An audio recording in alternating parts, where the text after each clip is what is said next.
दो देशों के बीच में वॉर चली, काफी सारे लोग मारे गए और एक देश का तो लीडर ही मारा गया, लेकिन हमारे देश के प्राइम मिनिस्टर ने कोई भी शांति समझौता नहीं करवाया है। खैर छोड़ो, हम इस पर बात नहीं करने वाले हैं। बात आज यह है कि क्या आम लोगों की जान की कोई कीमत नहीं है, और क्या सच में ही ये एक युद्ध की संभावना होने के कारण एक देश दूसरे देश से लड़ रहा है, और क्या सच में एक विश्व युद्ध हो सकता है या नहीं हो सकता है, या फिर जो एक ताकतवर देश है वह अपनी ताकत को दूसरे देश को दिखाने के लिए ऐसे छोटे मोटे लड़ाइयां करता रहता है, और जो व्यक्ति मर गया है, एक देश का लीडर मर गया है, क्या उस देश के अन्य लोगों को उसकी मौत से फायदा होगा? तभी ये ऐसे युद्ध होते हैं। इस तरह के बहुत सारे सवाल उठ जाते हैं। अगर आपके माइंड में भी इस तरह के विचार आते हैं तो आप कहीं ना कहीं उन विचारों को सुलझा कर और भी ज्यादा अच्छा कर सकते हैं, क्योंकि कहीं ना कहीं एक माइंड गेम चलता रहता है।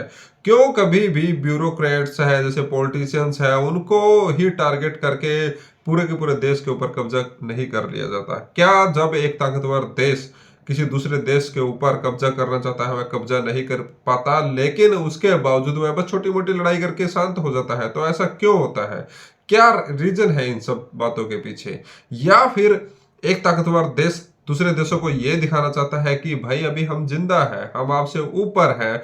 या फिर ये भी हो सकता है कि लोगों को डराकर ये दिखाना कि हमारे पास पावर है, हम पॉलिटिशियंस हैं, हम आपको प्रोटेक्ट कर सकते हैं? बहुत सारे सवाल उठ खड़े होते हैं, क्योंकि इस तरह के जब मुद्दे उठते हैं तो हमारे देश के अंदर कितना विकास हो रहा है, महंगाई कितनी बढ़ रही है, बेरोजगारी कितनी बढ़ रही है, शिक्षा पर कितनी बात हो रही है, या फिर महिलाओं के ऊपर कितना अत्याचार हो रहा है, पॉलिटिशियंस ने कितना घपला किया है, कोई पॉलिटिशियंस काम कर रहे हैं नहीं कर रहे हैं, देश की आर्थिक व्यवस्था कैसी हो गई है, कोई बात नहीं होती है। बस बात होती है तो सिर्फ लड़ाई की, और लड़ाई की बात के चलते चलते पॉलिटिशियंस अपना फायदा उठा लेते हैं और फिर उस चीज को वोट मांगने के लिए यूज करते हैं। तो आपकी इस पर क्या सोच है? कोई भी आपकी प्रतिक्रिया हो, मेरी इस पर बहुत सारी प्रतिक्रिया है, उसके लिए मैं YouTube पर एक लॉन्ग वीडियो बनाऊंगा।